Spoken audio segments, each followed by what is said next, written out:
Oh, thank you.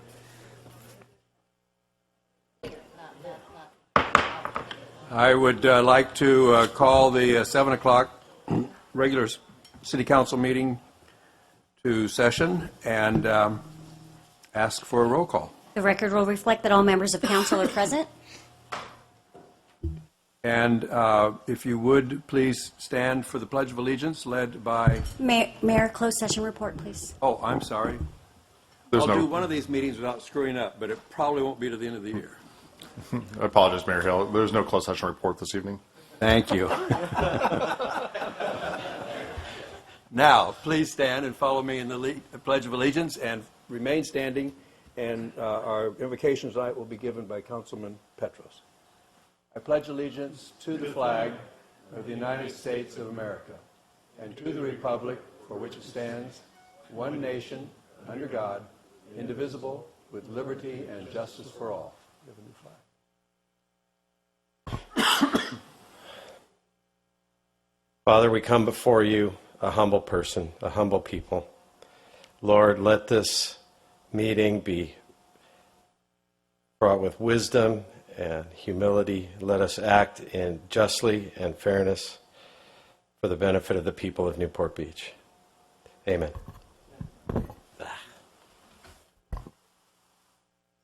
Madam Clerk, notice to the public. The city provides a yellow sign-in card to assist in the preparation of the minutes. The completion of the card is not required in order to address the city council.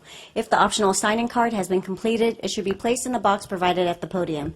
The City Council of Newport Beach welcomes and encourages community participation. Public comments are generally limited to 3 minutes per person to allow everyone to speak. Written comments are encouraged as well.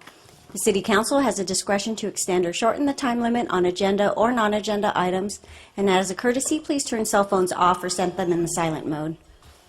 Now is the time for City Council announcements or matters which council members would like placed on a future agenda. Councilwoman Daigle, please. Yes, you may have read in the Daily Pilot about the osprey nesting in a city park near the Back Bay. And as you can see, this is a run-of-the-mill light standard. There we go. Okay. For some reason it's not coming up on our computers. There we go. And then this is a light standard with an osprey nest.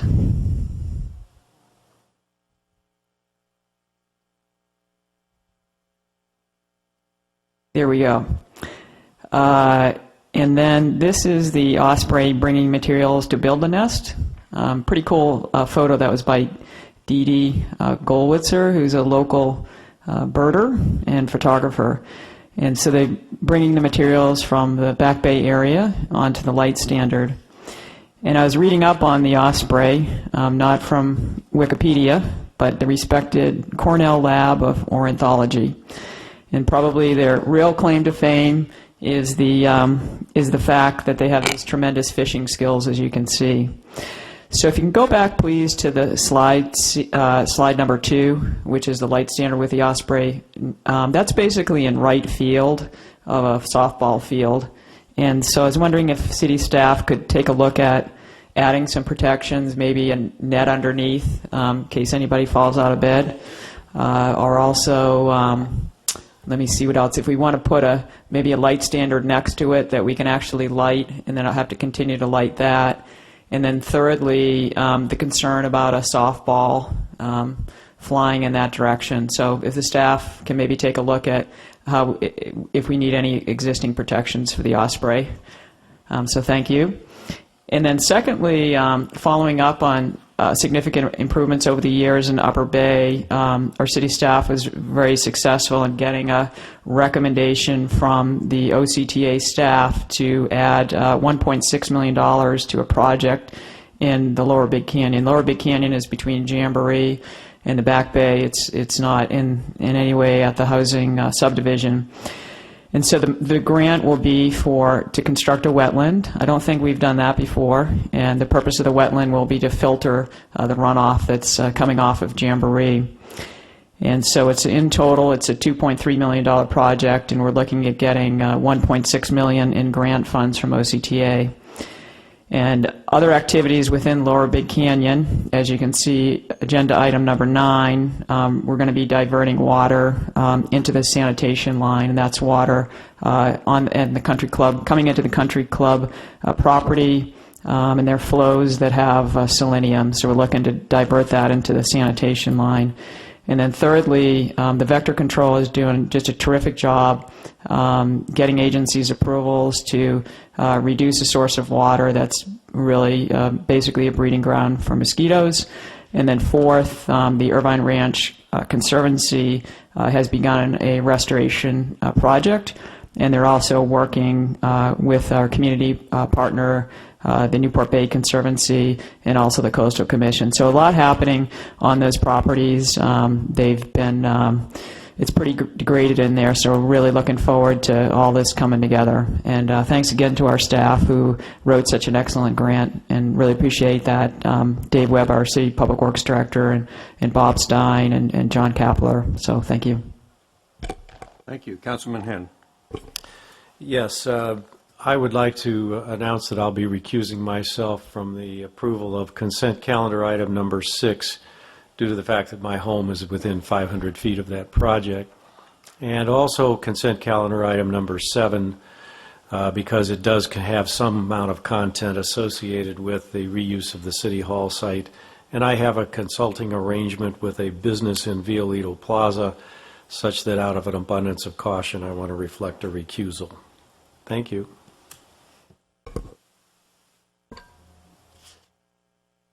Councilmember Curry. Thank you, Mr. Mayor. While we're sitting up here, I got an email from the Edison Company reminding us today is Tuesday, that we are expecting heavy rains on Wednesday and even heavier rains on Friday, and cautioning everyone not to touch down power lines. We just had a fire actually at the Port Restaurant resulting from down power lines. So I would just caution everyone to be very careful and not to touch power lines that may come down during the storm.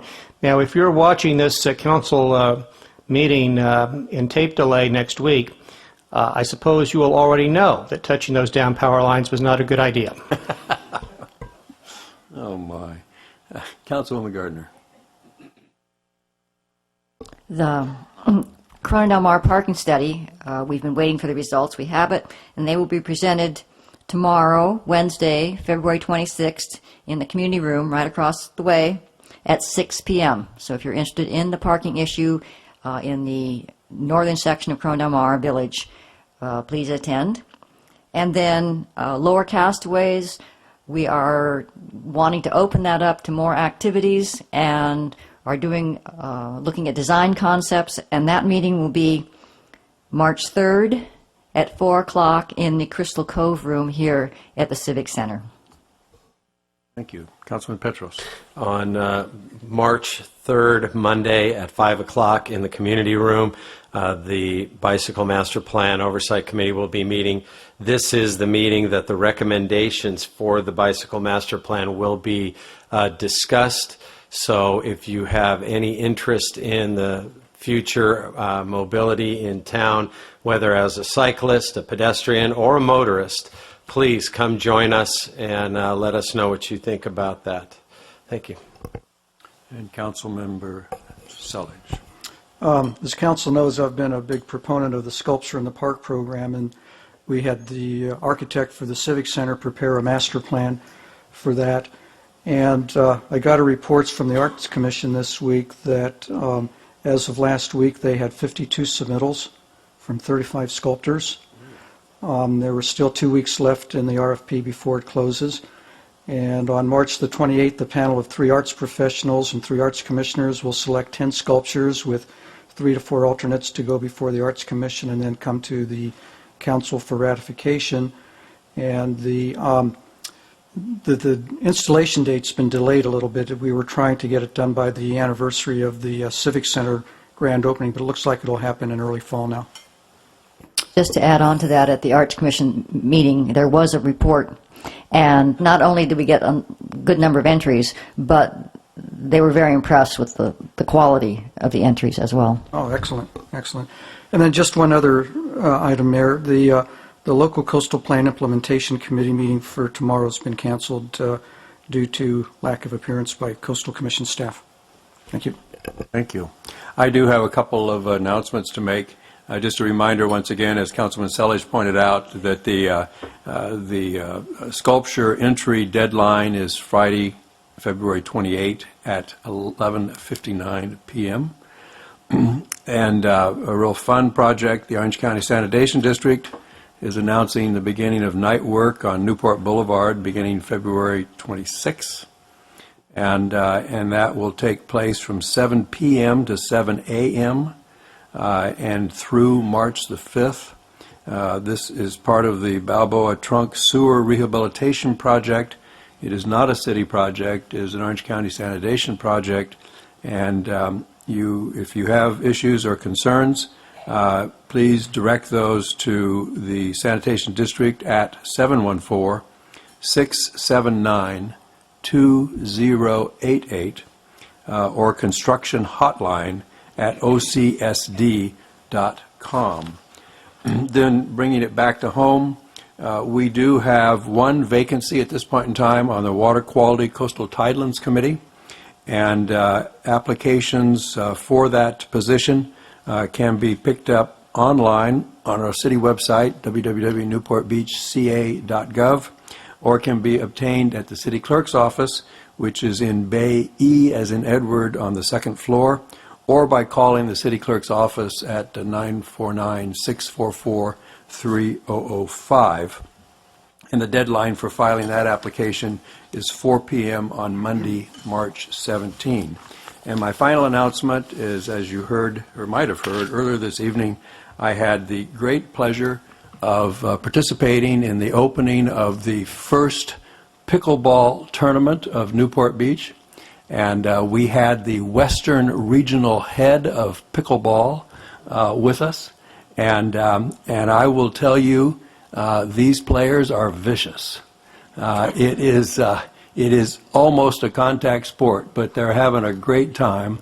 And it is the fastest growing new athletic endeavor sweeping the nation. And it's very exciting to have Newport Beach be in the forefront of this new crusade. And so with that, I believe we will move to the consent calendar. Public comments on consent calendar. Public comments are invited on consent calendar items 1 through 10. Speakers must limit comments to 3 minutes. Before speaking, please state your name for the record. To the extent that any item is removed from the consent calendar by a council member, members of the public are invited to speak on each item for up to 3 minutes per item. All matters listed under consent calendar are considered to be routine and will all be enacted by one motion in the form listed below.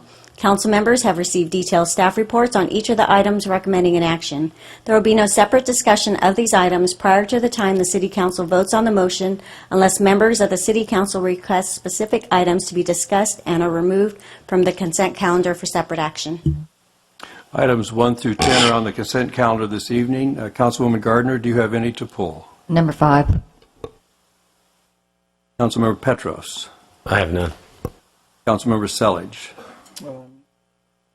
Number 10. And Councilwoman Daigle. None. Councilmember Henn. None. Councilmember Curry. None. All right. Then in that case, I would Mr. request. Hill? I'm sorry, Mayor Hill. We wanted to actually pull item 3 for discussion to do a quick proposed modification to that. Staff pulling Staff number pull, 3. yeah. Those remaining items on the consent calendar, we'll accept public comments at this point in time. Are there any public comments on the items on the consent calendar? Let's talk on 10, I know. It's already pulled. This would be on items 1 through 10, excluding item 5, item 10, and item 3. We'll discuss those items individually, and everyone will have a chance to speak individually on those items at that point in time when they are considered. This is very quick. My name is Jim Mahoney. I've been running the gondolas and water taxis out of Lido Village for... We will actually take this item up as a separate item, and so it would be appropriate for you to come and speak at that time when we have that item up. All right, That sir. way, we'll focus your comments more closely to the discussion. Are there any public comments on items 1, 2, 3, 4, I'm sorry, 1, 2, 4, 6, 7, 8, or 9? Seeing none, is appropriate for a motion. Mr. Mayor, I'd move approval of the consent calendar items 1 through 10 with the exception of items 3, 5, 10, and Councilman Henry recusing himself on items 6 and 7. All right, it's been moved and second. Any further discussion of the council? Then please vote. Prior to reading the vote, I'll read the ordinance titles for item 4, ordinance number 2014-3, an ordinance of the City Council of the City of Newport Beach approving code amendment number CA 2013-009 for the approximately 31-acre planned community known as Back Bay Landing located at 300 East Coast Highway, and ordinance number 2014-4, an ordinance of the City Council of the City of Newport Beach approving Planned Community Development Plan adoption number PC 2011-001 for the approximately 31-acre planned community known as Back Bay Landing located at 300 East Coast Highway. With that, the motion carries unanimously 7-0. Thank you. Item number 3, staff. Yes, just briefly, it's currently written in the Newport Beach Municipal Code in Chapter 10.32.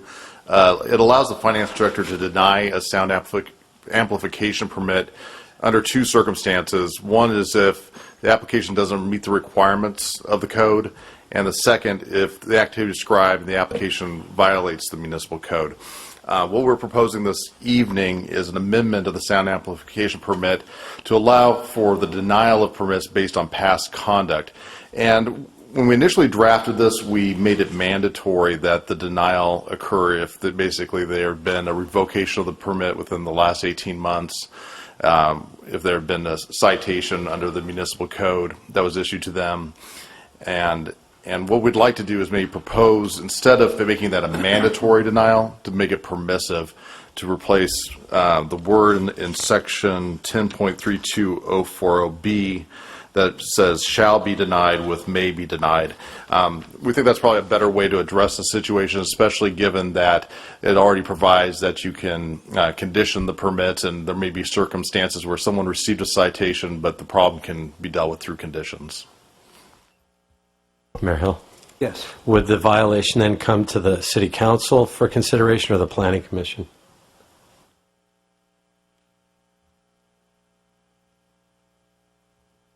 So the appeals go from the finance director to the city manager. Okay. Thank you. Any questions of council? And I'd like to invite the public. Anyone have a comment on this particular item? Please come forward. Mayor Hill and members of the council, my name is Jim Mosier.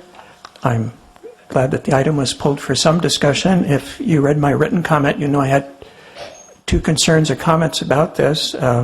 One, at least to me, it sounds odd that the finance director is the one making decisions about the appropriateness of sound permits for sound generating devices. It would seem like somebody in the community development department where they deal with code issues would be more appropriate than the finance director who has no expertise in that area. But the main comment I had was I'm a little baffled by what is the origin of this proposed ordinance to start with. I don't remember the City Council directing the staff to address this issue or prepare an ordinance. And I'm not sure we want to encourage the city staff just to be thinking of new laws that we might have. Apparently it's addressing a problem, but the staff report provides no information as to how often this problem has arisen or why city staff felt we needed a new ordinance to address it. So I hope some of that might occur in your discussion. Thank you. Thank you. Anybody else like to speak on this topic? Item number 3. All right, then I'll bring it back to the council. Mr. Mayor? Yes, Councilman Henry. First, I'll move the item.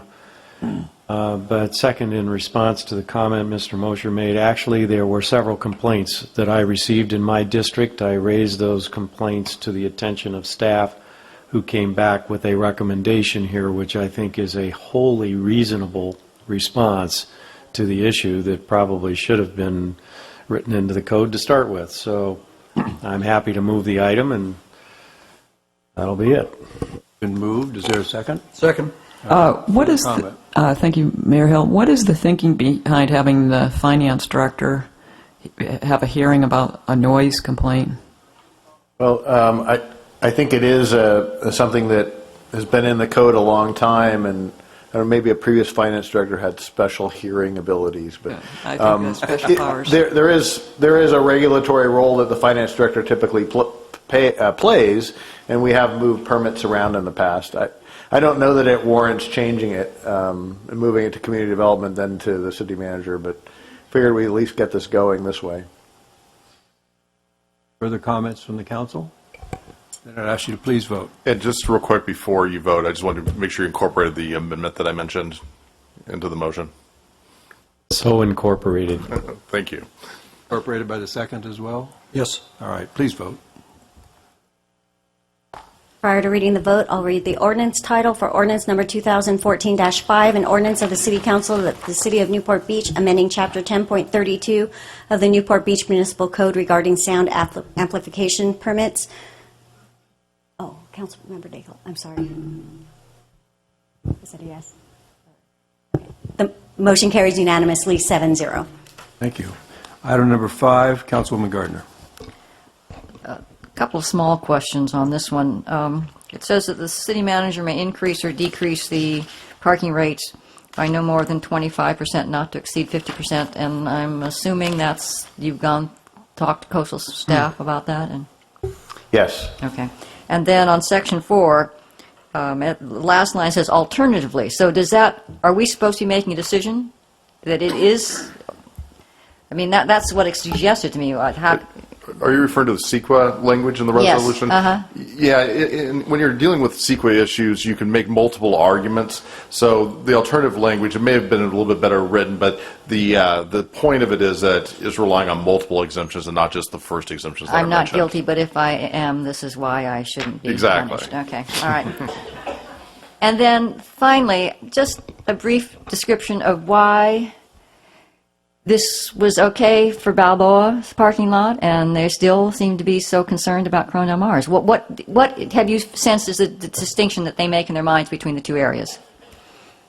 Well, actually, we're following up the same procedure, which is a little bit backwards, but we present something to the Coastal Commission, find out what they can live with. We talk about it at a staff level and ask if the council can live with it on a follow-up way. What I expect you're going to see in a couple of months, I think we have an agenda item at Coastal in March for Corona Del Mar, is if Coastal approves that, we will come back to you saying this is what Coastal will approve. All right, thank you very much.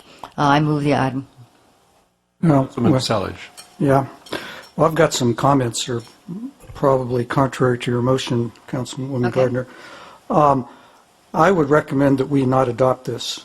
My particular concern is condition 5.3, which deals with the signing, and it's kind of a backwards way of saying that we can't regulate the time that people use the beach. I think it sets a precedent because we're implicitly agreeing to not being able to restrict beach use hours, which I know the Coastal Commission asserts jurisdiction over that, but they don't enforce it. We own the area between the Balboa lot and the mean high tide line. If we wait till the LCP implementation plan is adopted, we can issue the permit for the parking lot ourselves because the Coastal Commission original jurisdiction stops at the high tide line. There's still an appeal there, however, but at least we would be dealing with the initial permit. And this goes to your question on Corona Del Mar, where we have the gate, that we close at 10 o'clock. Well, I can tell you that in Seal Beach, they have a lot very similar to this, and they had an improvement project in their parking lot that went in front of the Coastal Commission, and the Coastal Commission put a condition on them that they are not allowed to close that gate unless there's a tsunami or something of that nature, and the gate has to remain open. So I think we need to pull back here and regroup and take another look at how we're approaching both the Balboa lot and the Corona Del Mar lot.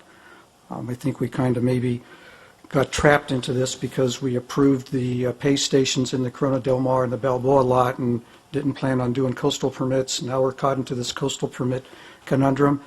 To me, it looks like just another fire ring debacle. So I think we just need to pull back here and kind of analyze this a little bit more. So I'd recommend that we not adopt it and we just let the permit sit.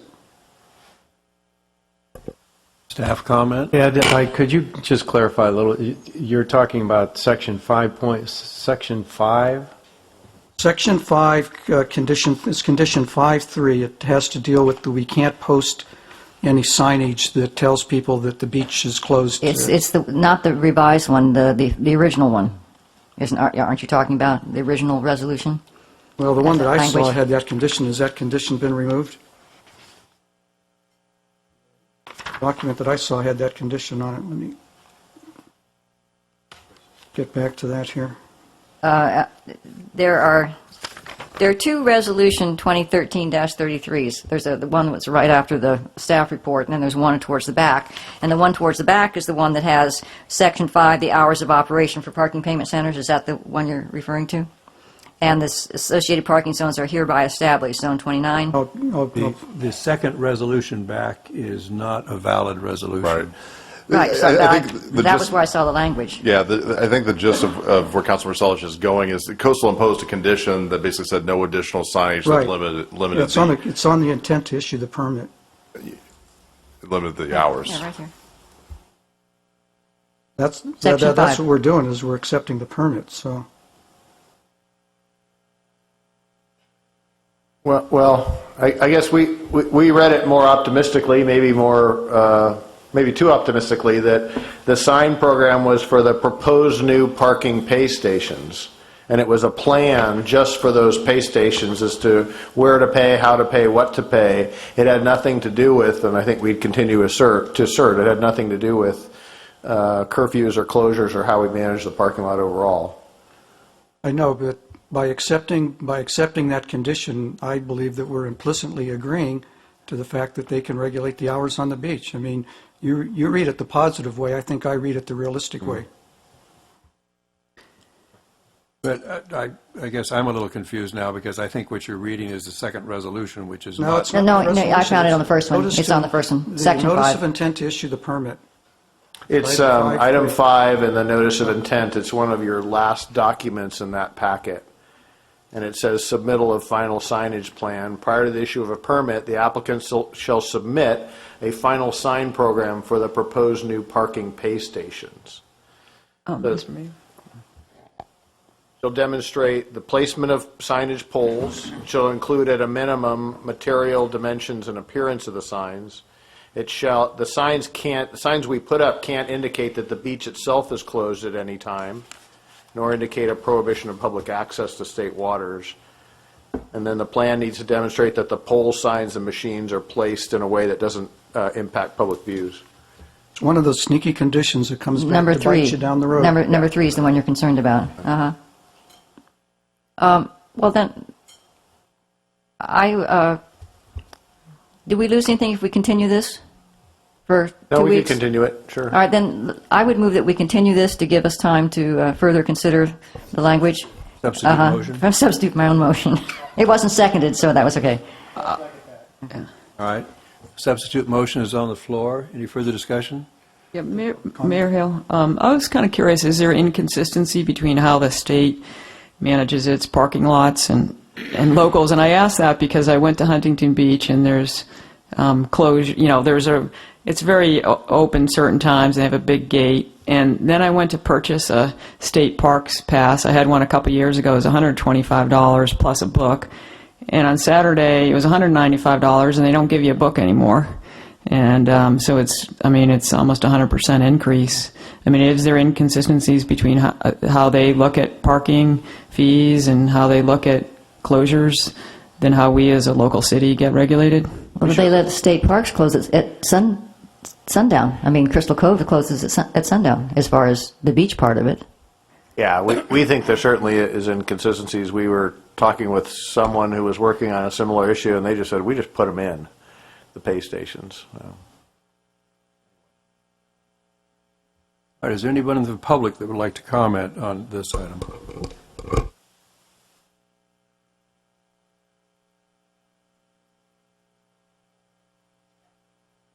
Mayor Hill and members of the council, my name is Jim Mosier. For those who didn't find it in the printed packet, what Councilman Selich is talking about is this next to the last page. The city manager read that to you. I believe when this matter was before the Coastal Commission in January at the end of a very long meeting, the staff report did comment on our signs indicating the beaches are closed from 10 to 6 and questioning whether we had applied for a coastal development permit for that regulation on our beaches. And this one is both condition questioning our right to regulate the beach, which we perhaps own, but it's also mentioning our current signs make it appear that you can't cross the beach to get to the water. And at the same time, the Coastal Act was enacted. There is a California constitutional provision that requires that the people who hold the title to the property allow access to the water at all times. So I think that's what the two issues are. And then I would just my comment to the Coastal Commission is one I've made to you before. In the case of the Balboa Pier parking lot, we currently have a manned station collecting the fees, and I just personally think that's a lot more convenient for the public. They don't have to anticipate in advance how long they want to stay. They're paid based on how long. Very simple system, and this doesn't really seem like a convenience to them. Thank you. Thank you. Anybody else wish to comment on this item? Then I'm going to bring back to the council. Mr. Mayor, can I make one more comment on this too, that I don't think that the full council realizes? When you accept this coastal development permit, this gets recorded against the land, so it's just not like we issue conditions here. It gets recorded. It's a permanent thing, and unless you go back and get the Coastal Commission to let you unrecord it, you're stuck with it. So it's not something we should take lightly, in my opinion.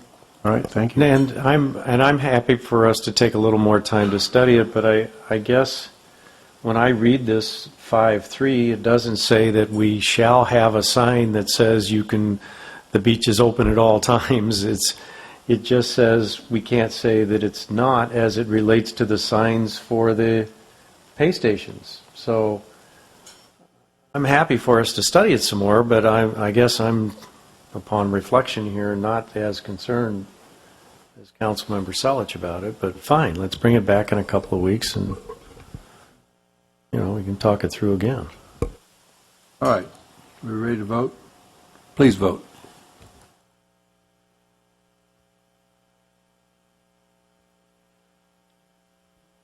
Motion to continue the item carries 7-0 unanimously.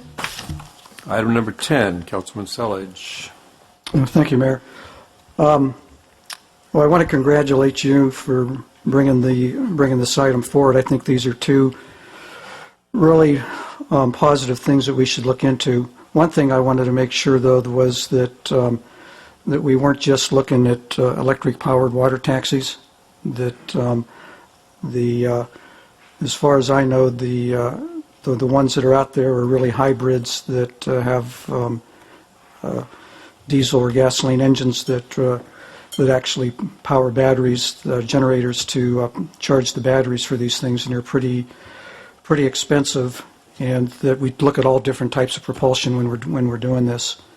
And then the other thing is that the Harbor Commission, when they're looking at these at the alternative mooring system, that they do some outreach to the residents around the harbor that actually look out over the mooring fields and get their input on it. Those are my comments, and I'd move the action with those comments. All right, thank you.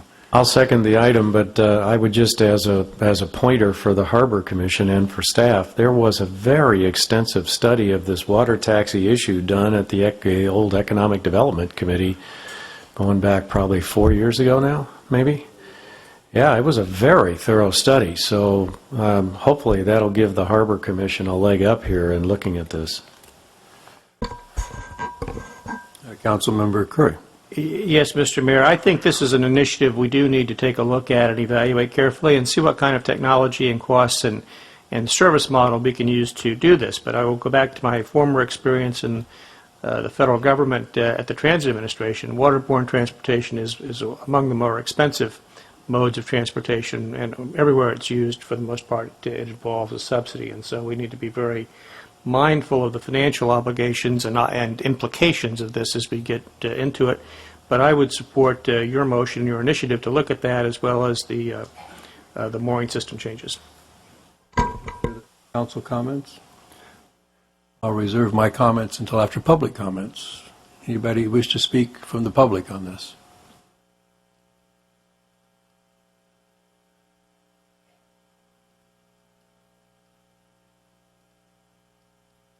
Good evening. Please. My name's Eric Langenbach, and I've been dealing with Santa Barbara and their water taxis and stuff. And I was wondering if this is going to be a private venture, or is this a publicly funded venture that's being proposed as far as the water taxi? That's where it came to grief last time. The answer to that will be flushed out in the Harbor Commission with a recommendation back to the council.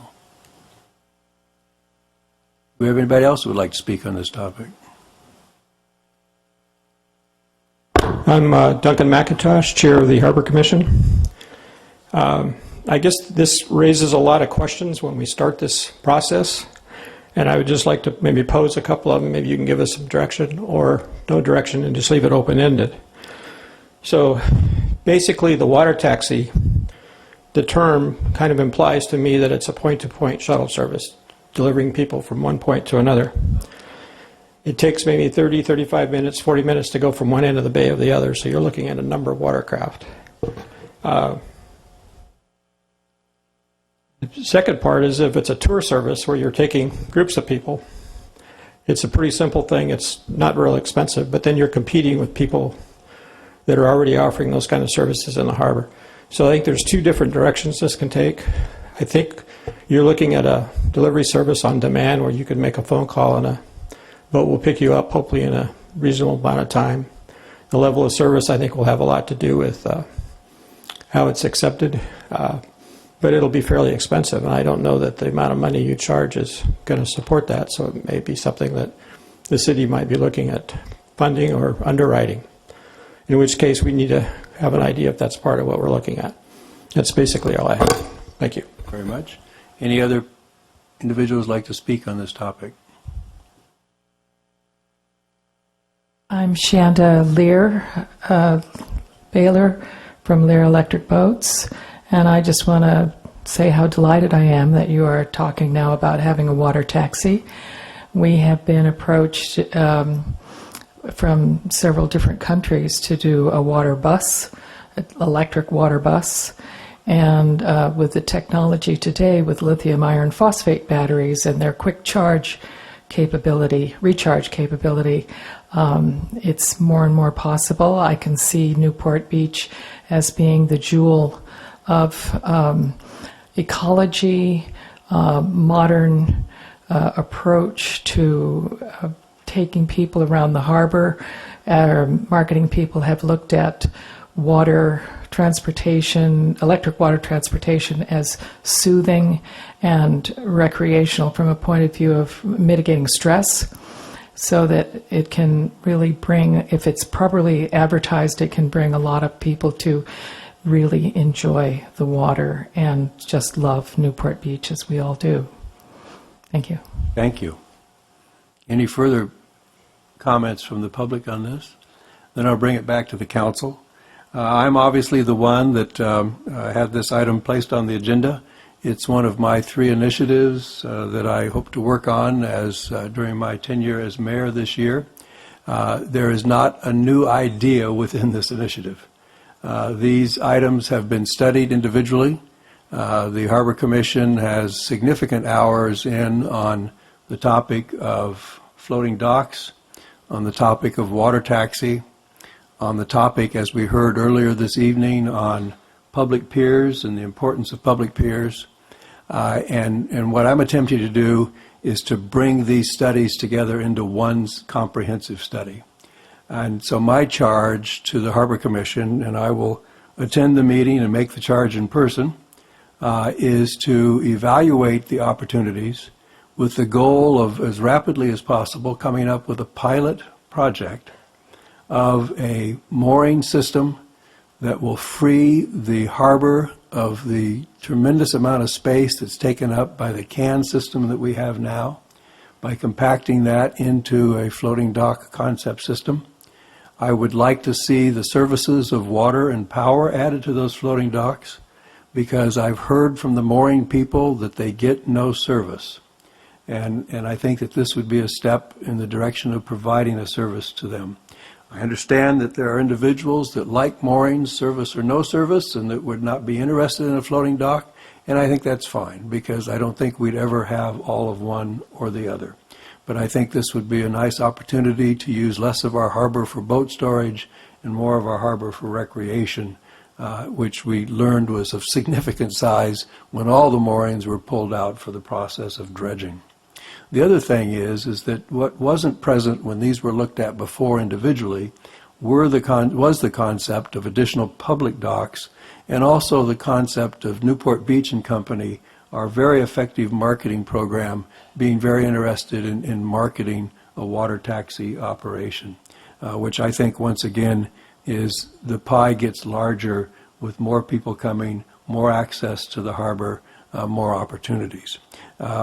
Whether it's electric or whether it's diesel or whether it's hybrid is something that's going to have to be looked at. My goal would be, if at all possible, make it electric. I think that's the greenest type of operation, and I think with the technology of batteries today, with the speed of charge and these different types of things, that I think that is a possibility. And yes, it will require more than one boat. It will require several boats to be an effective program.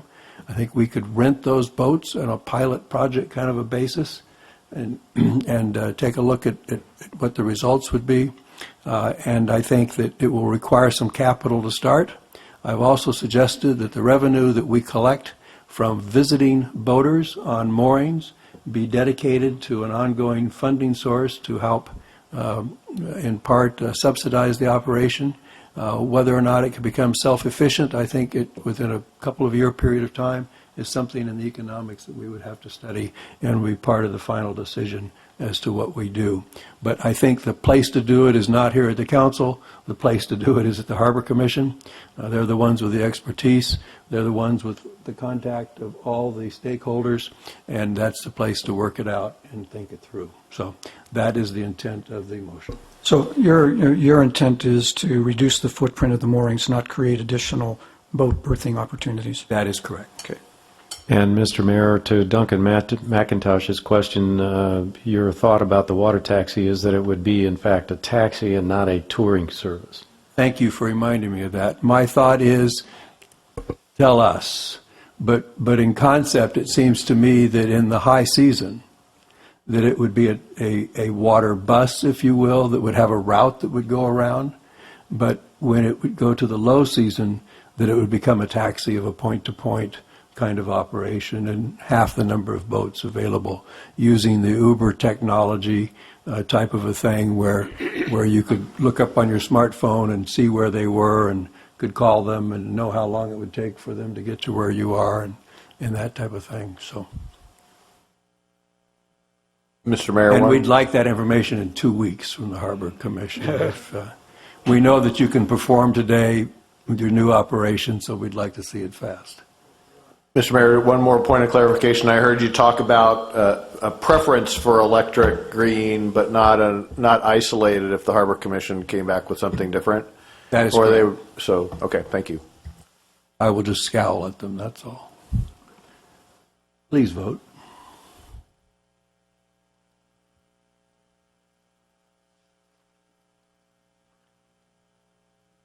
The motion carries unanimously, 7-0. Public comments on non-agenda items. Public comments are invited on non-agenda items generally considered to be within the subject matter jurisdiction of the City Council. Speakers must limit comments to 3 minutes. Before speaking, please state your name for the record. Are there any public comments on non-agenda items? If so, please come forward. Thank you, Mayor Hill and members of the City Council. My name is Jim Moser, and I have two non-agenda comments. First is about the city's plans for its West Newport facilities, by which I mean the area north of Hoag Hospital and to the west of Newport Boulevard. If I recall correctly, at your January 25th planning session, we heard that staff would be bringing proposals about the West Newport facilities back to you at the first meeting in February. That didn't happen. Didn't happen again tonight. But instead, the public saw that at your February 11th closed session, you talked, apparently without benefit of any formal public input, about the sale or lease of two of our city-owned properties to at least two interested private parties. And a week later, one of those private parties issued a press release showing the entire West Newport Community Center rebranded as the Pacifica Christian High School, with an announcement that it would be open for tours in the fall and open for students next year. Although the seven of you may be very wise and make good decisions, it seems imprudent to me to make a firm commitment about the future of our property until we have a publicly vetted plan. Among other things, any new vision for this area is going to take some time to bring to reality, and if this new use is going to force the current West Newport Community Center activities somewhere else, I don't know where you plan them to go during the interim. The second thing is another case in which someone seems to think they have a secret, non-public commitment from the City Council, which also appeared in the newspaper, and I found it odd. There was a column in the Orange County Register quoting Gary Sherwin as saying by mid-March he expected to be operating Newport Beach TV. There's only one meeting between now and mid-March, and in advance of that, I would just like to say, if the press report is true, I think it's a generally bad idea. I think Newport Beach and Company, to the best of my knowledge, has no expertise in running a TV station or channel, which means that they would have to hire or contract with someone else that does nothing other than add an extra layer of bureaucracy and special interest control between the people and the medium that's supposed to be serving them. And I think that's mostly what I wanted to say. Thank you. Thank you very much. Anybody else have any comments on non-agendized items? Yes. My name is Roy Engelbrecht. I'm a member of your Park, Beaches, and Recreation Commission and also a candidate for Newport Beach City Council District 4 for 2014. 2 years ago, next month, the City Council voted to remove all the fire rings from our beaches in our community. The California Coastal Commission weighed in on this decision and passed it on to the California AQMD. After a year of discussion, meetings, research, AQMD voted to institute Rule 444, which states that on March 1st, which is this Saturday, wood would no longer be allowed to be burned in any fire rings on any Southern California beach unless they were over 700 feet from a residence or were spaced 100 feet apart in cities that had no more than 15 fire rings. I'm here to tell you there is good news for those that wanted to keep the fire rings in our city. I went and, with a long tape measure, measured the 3 fire rings that are closest to the shore at Big Corona State Beach, and they are 714 feet and 6 inches from the nearest resident. So they are exempt from AQMD Rule 444, and as I see it, still function as the fire rings have functioned for years at Big Corona. I would ask also, in the light of this, that this commission consider moving 6 additional fire rings in front of the last row, with the last row in line with lifeguard stand 3. So that on March 1st, and this summer, there will be 9 functioning fire rings at Big Corona. so that any family from anywhere, so that any group from anywhere, any person from anywhere can bring their firewood, can bring their blankets, can bring their beach chairs, can bring their hot dogs, can bring their marshmallows, can bring their guitars, and enjoy our city, enjoy our beaches, and enjoy our fire rings as they were intended to be enjoyed. Thank you. Thank you very much. I would acknowledge that under the rules of the Brown Act, that items that are not agendized we may not act upon, and we may not have discussions on public comments that are made on non-agenda items. With that, I will ask, are there any final individuals that would like to speak on non-agenda items? If not, then we will move on to oral reports from the City Council. Councilwoman Gardner. Councilmember Petros. I have nothing. Councilmember. You don't talk about moorings anymore? Because I don't want the Duffy docks. I don't need the utilities out there. And I'm really opposed to them. They're just a place for the sea lions to get onto and make a mess. Lack privacy. They're an eyesore to the public. Once the boat gets off the moorings, they have 2 cans to look at and a spreader line. And we have room now to get sailboats in between the boats. There isn't any good thing for the taxpayer or the mooring owner, good reason for him to put more money out for utilities out there. My name's Ken Gorn, and thank you for letting me speak. Well, you're welcome.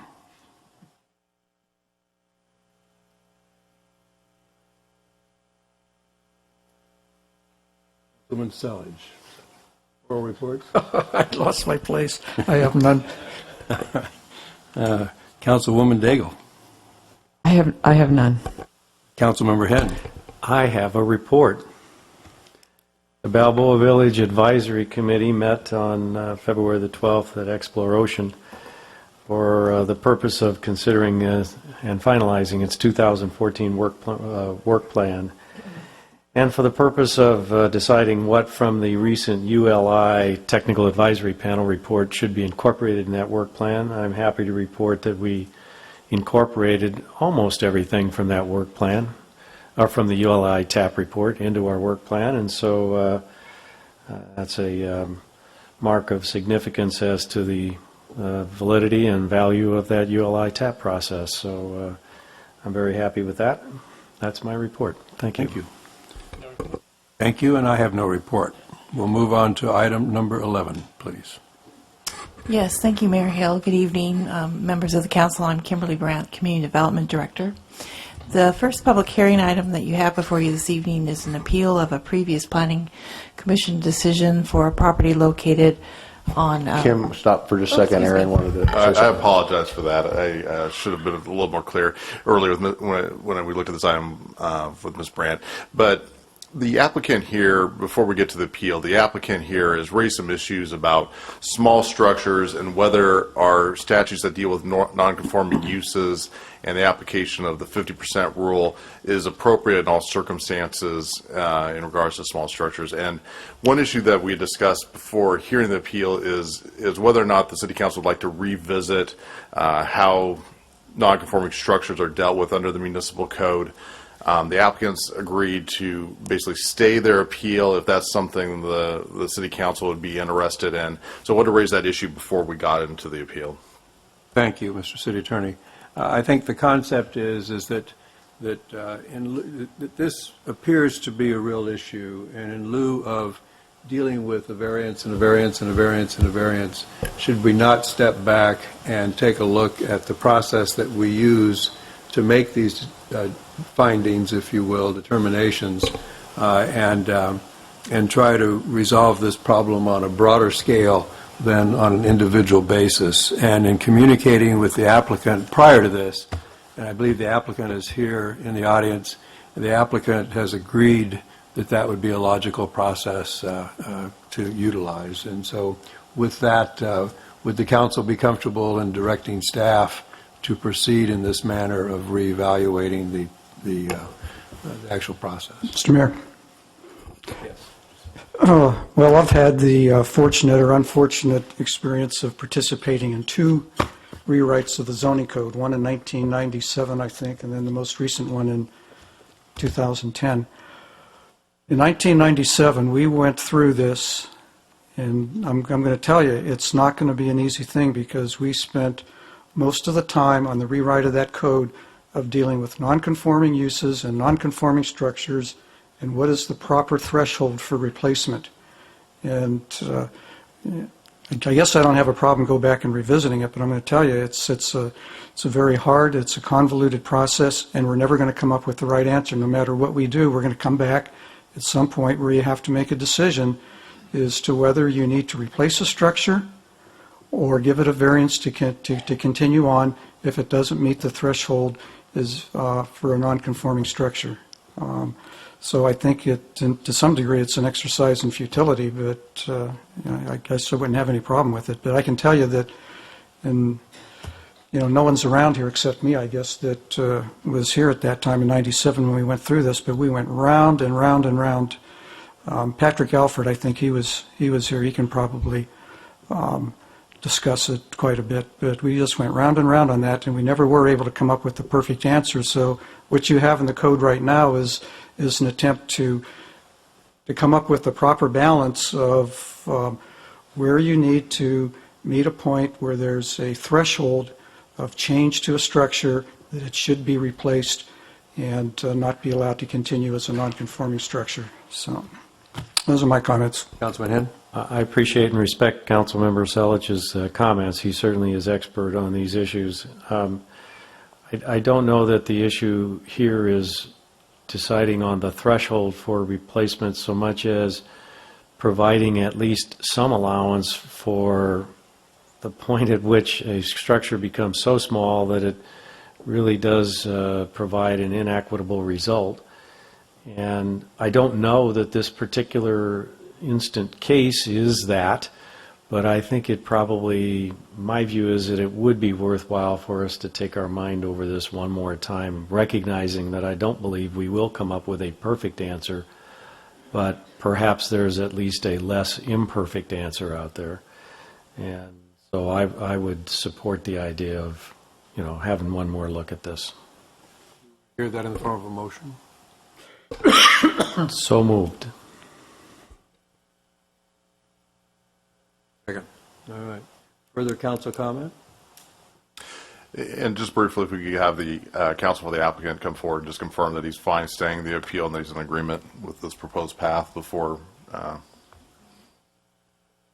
Yes, good evening. My name is Gary Mobley. I'm an attorney for the applicants, the Hormans, and yes, we agree to the proposal to stay the appeal while the council considers this possible zone change or zone amendment. Thank you. Then I would call for public comment on this. Anyone from the public like to comment?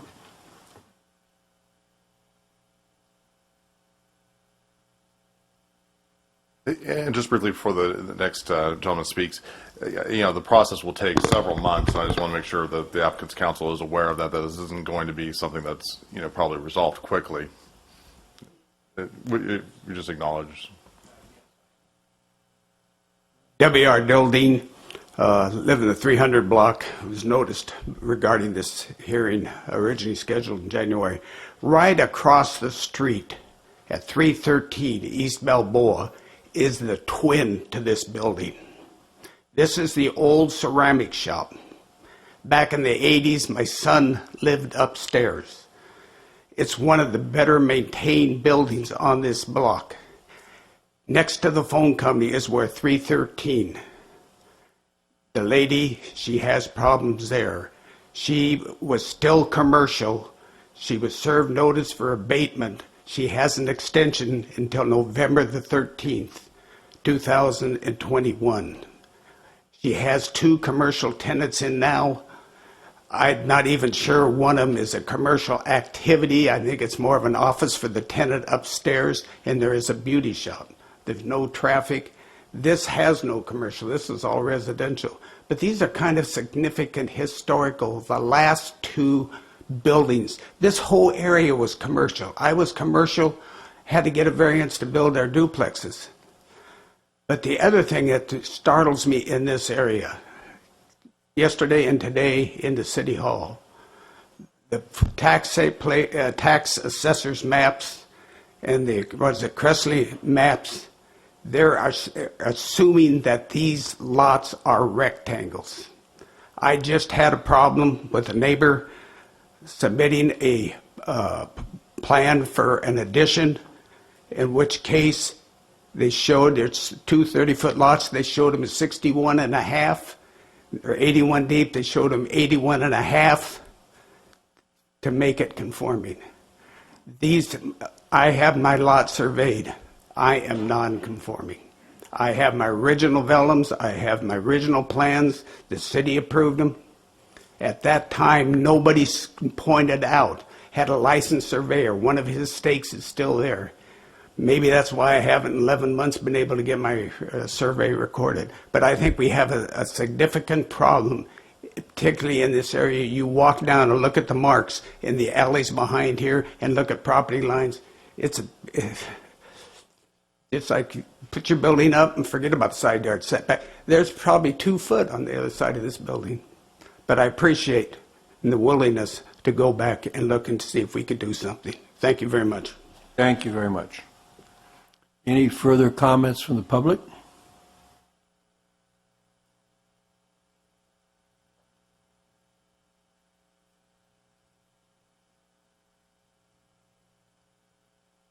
Good evening. My name is George Hajar, and I'm the owner of 414 East Oceanfront. I am behind that particular building. I think one issue that you're going to come up against is that somebody will always come and ask for a variance regarding whatever decision you come up with. Somebody will always have a problem. And to keep on trying to change your rules, I don't think it's fair for the people that came before who had to abide by those rules. So I think, as Councilman Edward Fleisch, sorry if I said it wrong, said that... Flash is a good word for him, but okay. Go ahead. As he mentioned, it was a long process and it took forever, and if you guys have that kind of time, go for it. But rest assured that somebody will come up and somebody will appeal and somebody will put a variance again because of one reason or another. I believe the structure has served its purpose. I think that when the Harmons bought it, they knew what they were purchasing. I think that it doesn't blend in with the rest of the development. I understand it's a beautiful building, well built, but I think it's probably time to demolish it and put a new one that's conforming and sits in the proper easement locations. I don't mean to be heartless or mean in any way, but that's my opinion. Thank you. Thank you very much. Any further comments from the public on this item? And I'll bring it back to the council for comments. Mayor Hill, can it be clarified for me precisely what it is that we're going to come back for and what we're doing? I think this evening all you're doing is continuing this item. It'll be brought back as a separate item for But what are you going to be investigating? Well, I guess what is being proposed is that a potential code amendment to the non-conforming structure section to take a look at whether or not the 50% rule is appropriate, if there's some other rule that works better in that section. But that's not what the motion is tonight. Tonight would basically be continue this indefinitely pending that coming back for consideration. Does that make sense? Yeah, yes, it does. So I guess I misunderstood it a bit. I thought that we were continuing to study the code to come up with the way that we would have additional criteria that we could grant the variance for this building. Oh, I thought it was that we were going to just look at the whole thing and see if we were going to come up with... Okay. I think the action for tonight is to basically continue this item indefinitely, but what will happen separately as a separate item in the future is basically looking back at the non-conforming section, how we're treating structures, probably on a more global scale, not for this particular applicant. Since, as the maker of the motion, I seem to be the person that has precipitated this confusion, I'll try to clarify. So the motion would be to continue this item pending council's ability to reassess the zoning code in terms of the appropriate thresholds of that would allow for redevelopment of a non-conforming property, and ask staff to come back with an analysis and recommendations on that. Well, I'm going to support the motion, but I'd recommend that somebody go back and dig up the notes from 1997. I see staff with a question mark on their face. Question, Kim? Yes, if I may. Is the focus of this study to be looking at all non-conforming structures and thresholds, or just a focus more on small structures? Small structures. Thank you. This is a unique situation. Well, isn't the sort of the basis for a variance establishing that there is something unique about this particular property, it's irregular shaped or topography or something like that, to grant a variance? So, I mean, you can't really isolate it to just this property.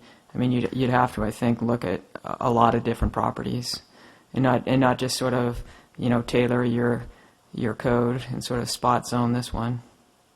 I think that's the very intent. I mean, I specifically do not want to spot code here. I mean, I'm hopeful that there is, and maybe there isn't, to Councilmember Selich's point, but I'm hopeful that there is a rule that's more appropriate that would be applicable citywide, dealing with small structures on properties. Further comment? Please vote.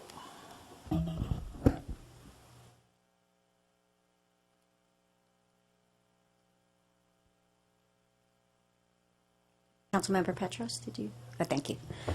The motion carries unanimously 7-0 to continue the item indefinitely. Those were harsh words. Item number 12, please.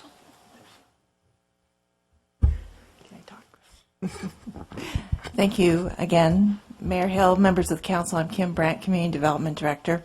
This item is a public hearing on an amendment to the Uptown Newport project, which the council recently approved, and it's a specific amendment to the Affordable Housing Implementation Program, and Principal Planner Jim Campbell will provide a brief overview of the proposal. Mayor and members of the City Council, as Kimberly indicated, the Uptown Newport project was approved recently in February of 2013. It's a master plan community with up to 1,244 residential units, some commercial, and 2 neighborhood parks. It's up in the airport area where the Connexent Jazz Semiconductor facility is. It'll be built in 2 phases, and part of the consideration of the project was a density bonus, 35% density bonus, and as a result, there's an obligation to do affordable housing. And there is an affordable housing implementation plan that the applicant is seeking to amend at this time. The current plan basically would provide for a proportionate share of affordable housing to be built in each of the 2 major phases. The first phase being maybe slightly larger, about up to a little over 600 homes, and the latter phase, close to 600 homes, would be done in several years or possibly as late as 2027. The applicant is looking to do all of the affordable housing in the very first phase. The current plan would be to possibly construct about 97 units of very low-income housing in the first phase, and in order to accommodate that, the amendment, as outlined in the attached resolution to the staff report, would be in order, and staff doesn't have any objections to the applicant's proposal here. We look forward to seeing Uptown Newport constructed, and including, in this case, approximately 100 units of very low-income housing in Phase 1. The applicant's here for any questions the council might have, and I am as well. Thank you. Questions from the council? Mayor Hill, I read the change to the resolution, or to the plan, but I was unfamiliar with any plans that have been submitted for that first phase. Do you have plans yet? for the first phase of the residential development to demonstrate that this will be exercised in that first phase? We don't have plans for the first phase at this point. We do have conceptual site development review plans that the Planning Commission has seen, which basically break up the very first phase, about 12 acres of the project site, into various building pads. We don't have the buildings yet. At this point, they're looking to do 2 buildings along Jamboree between Fairchild and the northerly driveway entrance. And within those 2 apartment complexes, there would be the affordable housing units. I think the applicant could probably address more specifically what their plans are and their current schedule. We're looking to implement the project later this summer. Okay, thank you. Thank you. Hear from the applicant? Or? Good evening, Mr. Mayor, members of the council. My name is Brian Rupp. I'm with the Shop Off Group, the project applicant. Since the council voted on the Uptown Newport project nearly a year ago to the day, we have since formulated our specific business plan, which will include the development of 2 apartment projects along Jamboree, and then for sale housing around the Phase 1 park. When the council approved the project, we were limited on the number of affordable units that we could develop in Phase 1. Our business plan now is a partnership with the Pacern Group, and we're going to develop to own 2 apartment buildings that will total 482 apartment units. And those apartment units will include 97 affordable units. Excuse me. So the amendment is simply to allow us to develop those 97 units all in Phase 1 rather than stagger them between Phase 1 and Phase 2. Sure. Any further questions? No, I'd move the item. I'll second. All right. Any public comment on this item? Seeing none, I'll bring it back to the council. Please vote.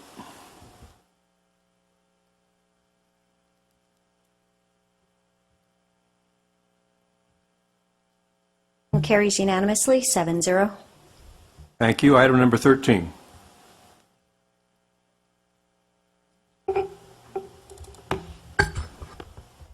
Thank you, Mayor Hill, members of the council. This is your last public hearing on your agenda this evening, and it is for the Newport Harbor Yacht Club located at 720 West Bay Avenue.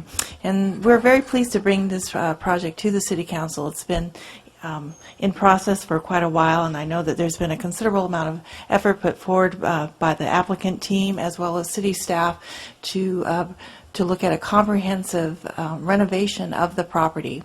I think it's iconic within the Balboa Peninsula area, and it's, as your staff reports indicate, indicates that it's been a feature of the community for at least 100 years. The proposal that we have before you this evening is a complete demolition of the existing yacht club facility and a replacement with a similar facility in the same footprint area. There's I think a relatively small increase in the square footage that's being allocated to the building site, and that is to primarily to expand not assembly area, but related to public access areas to bring the property into compliance with the American Disabilities Act and to provide what I would call more back-of-house square footage to increase the functionality of the overall facility.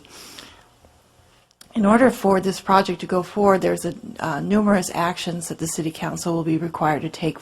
The first is a general plan amendment to bring the entire property into a private institution's land use designation, and a companion amendment to the coastal land use plan will be required. Similarly, there will be an amendment to the zoning code designation to also reflect a private institution land use designation. In order to facilitate the reconstruction of the building, the city zoning code requires a minor use permit as well as a planned development permit. The Planning Commission spent a considerable amount of time reviewing the application. They had held both a study session and a public hearing on the project. They considered the use of the building, the proposed architecture, and we do have a materials board with us this evening if you care to have additional detail. There is a variance in the, not a variance, but a modification to the building height, as well as the consideration of a parking management plan. The Planning Commission also discussed in great detail the coastal access issues related to the site and felt that the proposed plan and the existing conditions, and given the character of the overall area, that there's sufficient access both to the beach, both at a lateral sense and a vertical access. Jim can run through the renderings of the project site, and we also have representatives from the project team who can give additional detail if the City Council wants more in that relationship. Excuse me. Jim just run through those, the various elevations from the street elevation, and an overview as you're looking towards the bay or the harbor area. Current harbor view, and then the proposed harbor view. As you can see that if Jim can just flip back to the existing condition, the proposed height is located in not over the entire building structure, but with some increased or height in the center area. I think the total square footage is 950 square feet. It provides some architectural interest, and it's centered within the overall project area, and does not provide or result in any negative impacts to public views. With that, I'll conclude my presentation. Be happy to answer any questions, and again, we do have the applicant's team to address the council as well. Yeah, I have a couple of questions. It says that there is, for example, it is anticipated that the proposed project and continued yacht club use will remain compatible as the operational characteristics are not intended to change, including membership levels, events, and hours of operation. Well, intent is about as weak a word as it can be. However, if you go to the conditions of approval, there are two that I think cover basically. Condition number 6 says any change in operational characteristics. In other words, it can't suddenly change, say, we're going to be a circus without going through a process. And then on page 13, condition 13, it states the hours of operation. So if you suddenly decided that you want to stay up until 2 a.m., again, you'd have to get permission. However, there's no at all control over the growth of membership. And I'm just wondering, I mean, is that something if they suddenly decided because of financial reasons that they needed to go from approximately 900 to 1,500, which would be a huge impact, would that come within any kind of approval, or could they just do that? Thank you, Councilmember Gardner. That's a very good question. The existing club membership is approximately 900 members, and I think the operational plan is not at this date to increase the membership.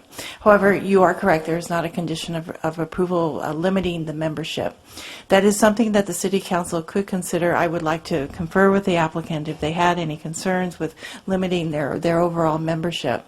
I do want to just make one comment that the parking management plan is based on the square footage of the building and the square footage of the assembly area. So an increase... I'll get to the parking in a minute. Okay. Secondly, I'm not that familiar. I've been to the yacht club, but I'm not a member, and I've been very seldom, and my memory's not real clear on it. I noticed that there are going to be several outdoor dining and seating areas are proposed. Have we considered any sort of noise issues? Because that's what we always seem to get into when we do things on the waterfront. Or does that just, do you think, come in under the normal operating characteristics? We do have one condition approval that prohibits the use of outdoor paging systems. I saw that. And if they want to have outdoor sound amplification, they are required to go through the permit process. Okay, so there is actually we discussed earlier on your agenda. And then the third question I have on the parking.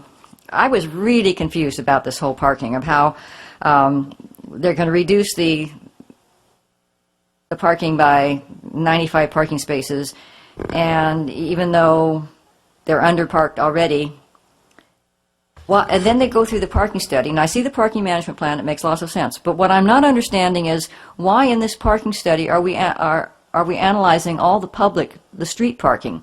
And the reason I ask this is it seems when we have a restaurant, the restaurants usually don't get to count the street parking. I mean, I have restaurants in Corona del Mar that are paying thousands of dollars a month to rent parking lots because they have to provide parking. And they are open.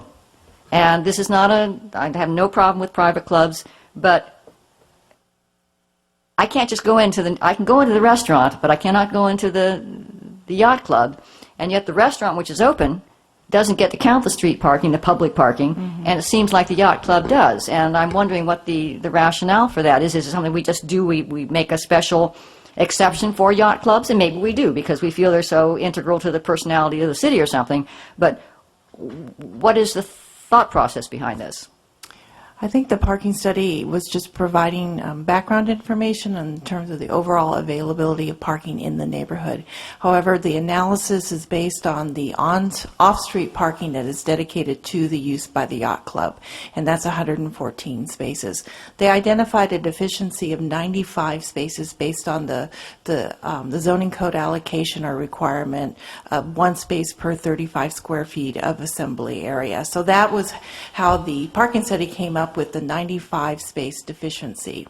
The conclusions of the parking management study is that on a day-to-day normal operating conditions that the 114 spaces is sufficient to meet the needs of the yacht club. However, for special events, be it a wedding or any other type of assembly use, there is the potential for or the need for the full amount of I think it's 209 parking spaces. Which they could stack and everything. Right, so that's when they're recommending the implementation for those special events and the parking management strategies. I would say, first of all, hats off. Congratulations to having the employees parking in the lot. I mean, I think that goes a long way in neighborhoods. However, I just did think that looking at the observations, that you had a wedding for 215 guests and there were 83 in the parking lot, and if that includes employees, then we need those people who arranged that wedding to start arranging our parking because they did a great job. Everybody carpooled or something. Or everybody parked on the streets, which is probably what actually happened. But so we don't give yacht clubs special access to our public streets just because they don't have big enough parking lots. That is correct. All right, thank you. Any further council questions or comments? Well, Councilman Hammond. with regard to the issue of parking, I can tell you I'm by that facility all the time and have been to it many times. It's rare in my experience where that parking lot has been full. So I'm not concerned that in actuality there's a problem there with parking. How about the membership? How do you feel about the membership growing? You know, I'm not especially concerned about that. I don't think it's easy to just grow the membership on a facility like this. And I know that the Yacht Club has been very particular for a very long time about how they conduct their membership activities. There's a real process that you have to go through. And I'd be very surprised if that changed anytime soon. Personally, I don't feel the need to include a provision limiting that. I'd like to open it up to the public. Any public comments on this agenda item?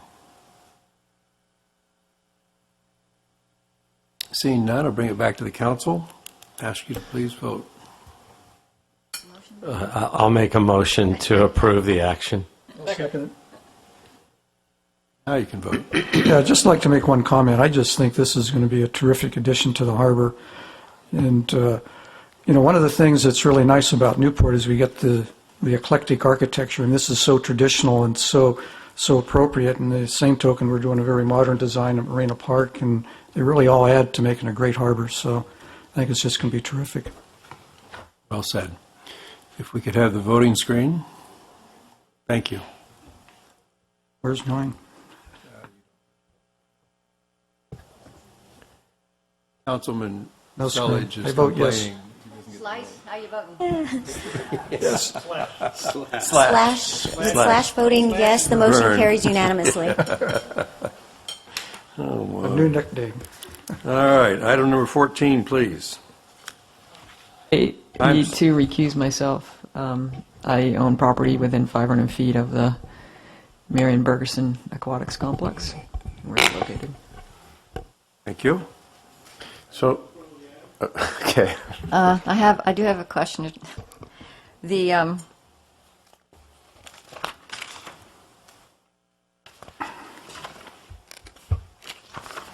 on the page is titled Fiscal Year 2013-14 Mid-Year Budget Amendment Summary. The initial start to refuse contract, is that additional funds? No, this is programming in the actual contract, and remember, some of the employee removals trail that because it doesn't happen all at once. I just wanted to be It's not sure. more, no. And then this just seems like a good time to bring up as we're talking about investment. And we've talked about it, but we've never really addressed it, which is this whole issue of our reserves. And how much reserves is sensible, and when do we start saying, we've got plenty of reserves and we can reinvest. And I know we're doing it to a degree, but we don't seem to have a philosophy. And we touched on it a little bit. Should we have a percentage? Should we have just a fixed amount? And at some point, I wish we would have a full discussion on that, which has nothing to do with this particular issue, but just for the future. I think we'll have that on the agenda at our next meeting, I believe.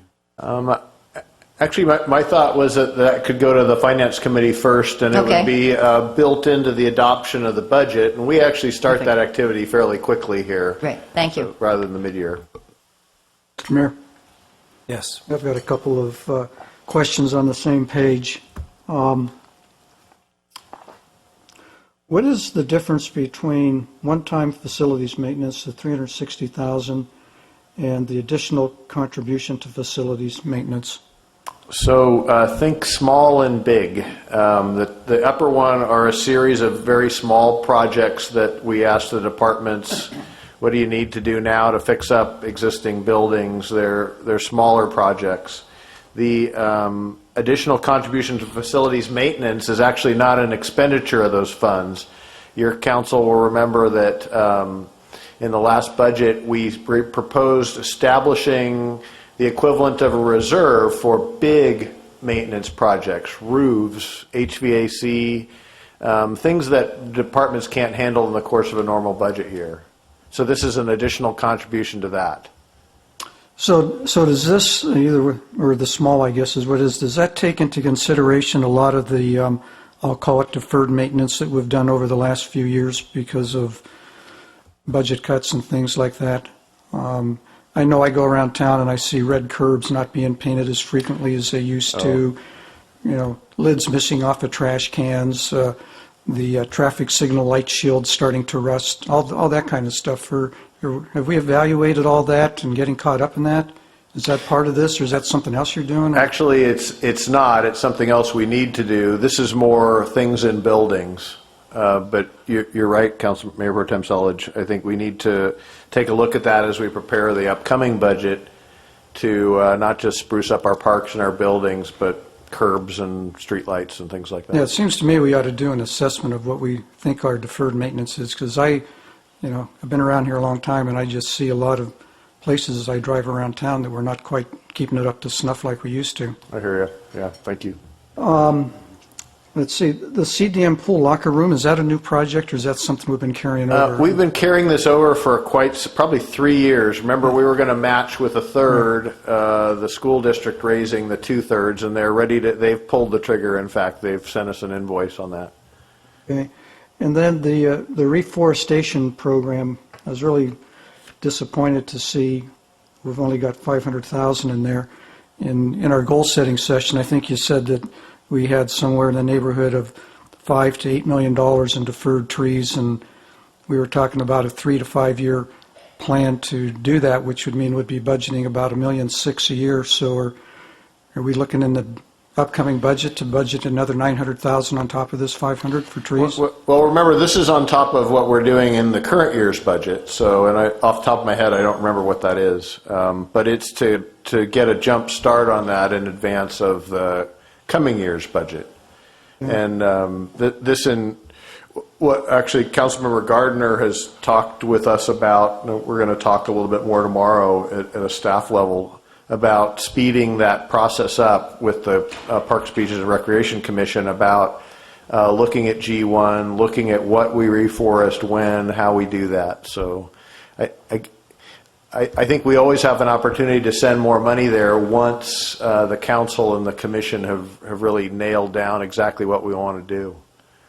Okay, and I think that we heard at the Corona Del Mar meeting this week that the Parks Commission was looking at coming back in June with some type of a plan for us to look at. We might be able to speed that up a little bit. We heard you and from that meeting, and that's why we're talking tomorrow about that.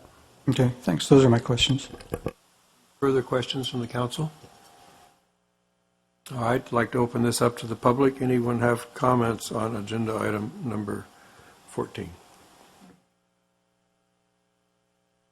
Thank you, Mayor Hill and members of the City Council. Thank you, Mayor Hill, for clarifying we're on item 14, which has the title Mid-Year Budget Amendments. And since you are kind of rebudgeting the budget and moving millions of dollars around, my first comment would be I would have kind of thought this would have been reviewed by the Finance Committee before the entire council was looking at it, so you had an opinion from that group.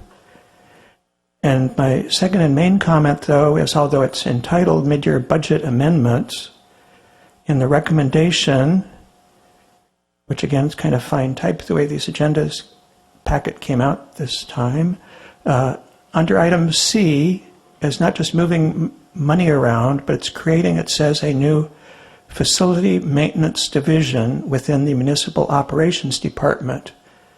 The Municipal Operations Department itself was something that was consolidated a few years ago out of several other departments that we once had.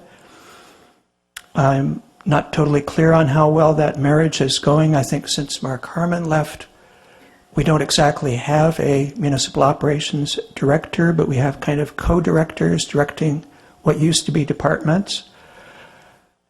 But the thing that actually bothers me, at the time that the Municipal Operations was being created, I think I reminded you of what I thought was the understanding of how our city government works here, which is that the City Council, you, set up the structure of our departments and divisions, and the city manager's job is to populate them with good employees and see that the system that you set up functions. And in fact, the city charter in section 601 empowers you, the City Council, by ordinance to provide for the creation of additional departments and divisions. But what you have before you tonight is not an ordinance or even a resolution. It's just kind of an action. And even if that was interpreted to mean you could set up rules, I searched through the municipal code and I can't find any direction in there for how new divisions get created. And so that bothers me kind of in terms of the historical record where this new facilities maintenance division originated, created. Apparently the council is creating it just through a budget amendment, and that seems odd to me when the charter gives you the power by ordinance to provide for the creation of additional departments and divisions, and it doesn't seem to be happening here. Thank you. Thank you. Anybody else care to comment on this item?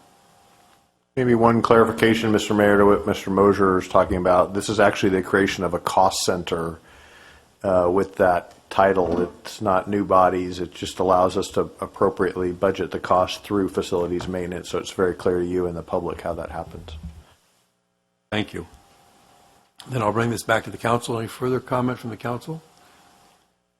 I would ask for you to please vote. Do we have a motion? I'll move the item. Second. I wish the rest of the council would keep up with me. Have a voting screen, so I'm voting yes.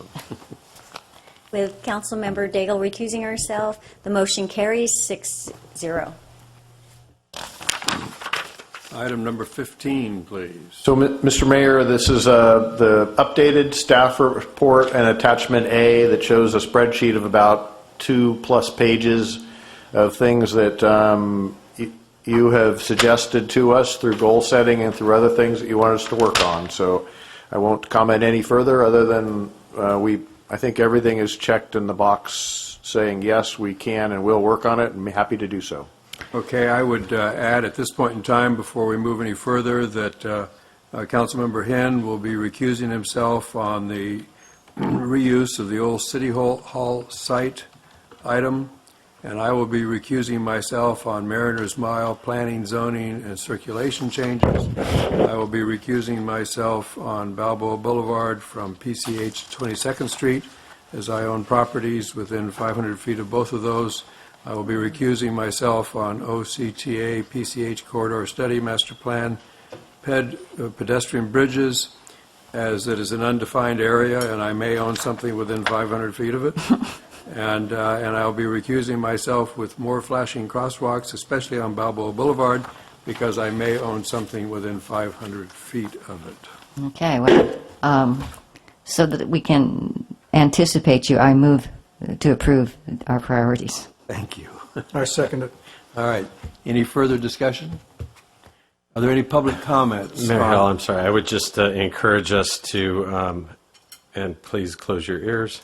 I would encourage us to get a move on that Mariners Mile cap. I can tell you that my phone is ringing off the hook with interested business owners who would like to see us starting that.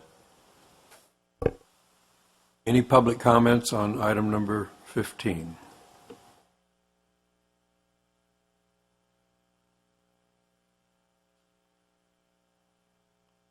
Mr. Mayor, Council, Bernice Falstad, Chairperson of Connemara Business Improvement District.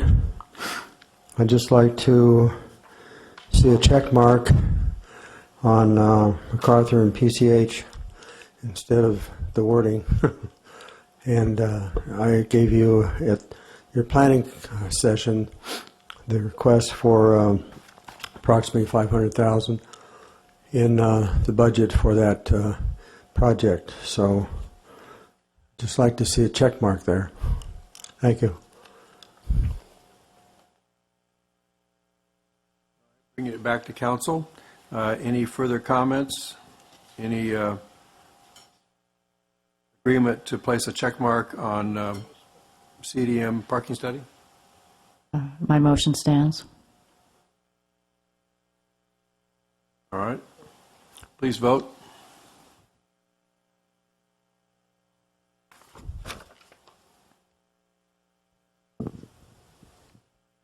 The motion carries unanimously, 7-0.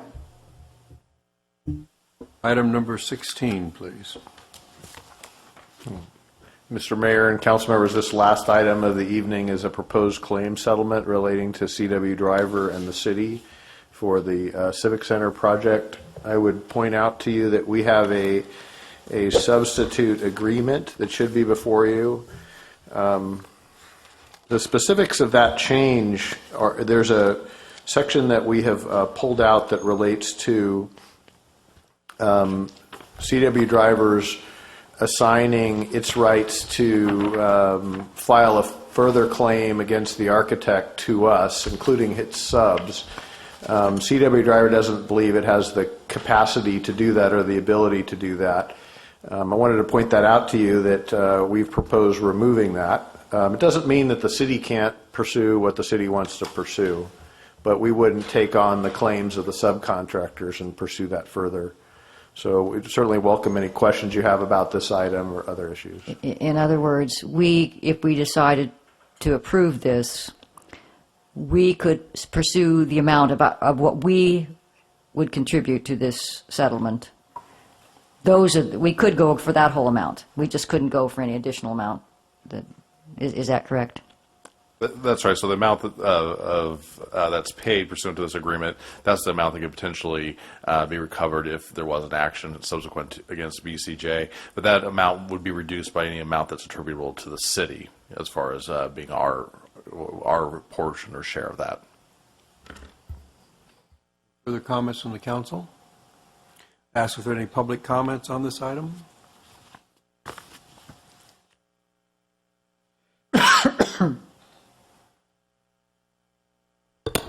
Mayor Hill and members of the council, my name is Jim Mosher.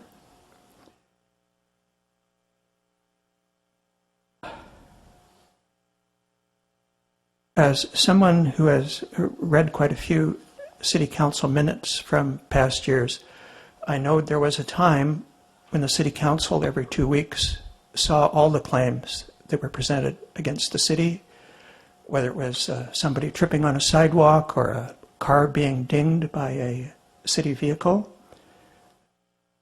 For about the last 20 years, those have not been presented to the city council. I do not know what the reason for that is. This seems to be a kind of belated effort towards transparency. I don't totally follow the staff report and some of its details. The first page at the very bottom says that CW driver received or claims were submitted to them totaling over $9 million. I'm trying to find where that is detailed in here so that the public can see those claims. Our agenda reports no longer seem to have little handwritten page numbers, but towards the back here there's some tally of claims, and then the column here seems to show the city's part of it. They add up in the CW driver original claim amount to $8.2 million. I don't quite know how that can jibe with the staff report at the beginning, saying that they add up to over $9 million, so I don't know if we're seeing all the claims. Don't really know what the claims are for. Claim for extended general conditions. I'm not a builder, I do not know what that means. Perhaps the ad hoc building committee knew about this. I have problems with, as you know, with the ad hoc building committee because they have never reported anything to the full council as to what's going on with this contract. After the statement that they total $9 million, then there's something about stop payment notices were also filed in the amount of $8.2 million. I don't know if, again, I'm not a builder. I do not know what a stop payment notice is, if that's an additional claim. So that we're talking about $17 million of claims instead of the 8.2 that are here.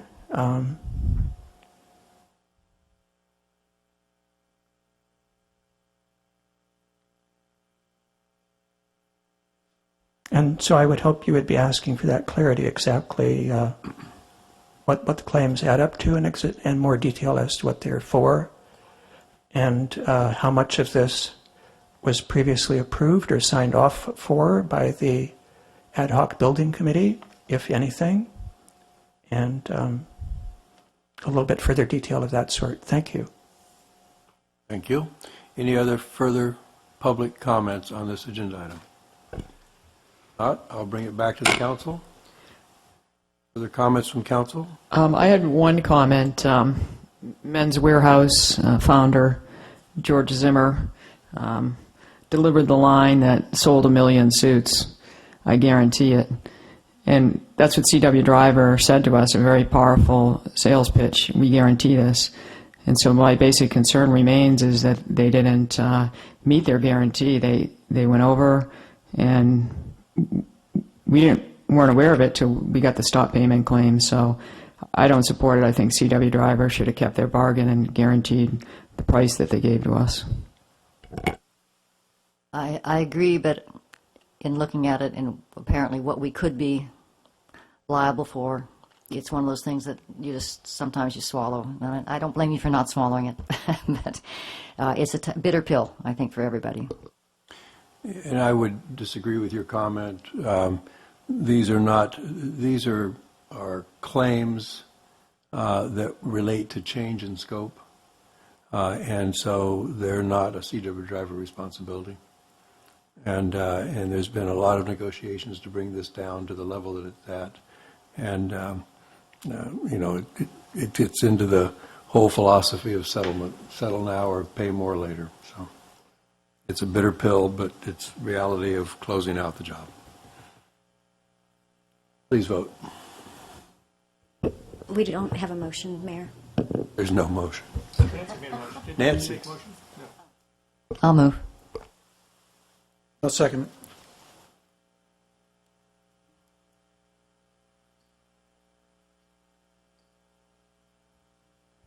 With Councilmember Daigle voting no, the motion carries 6-1.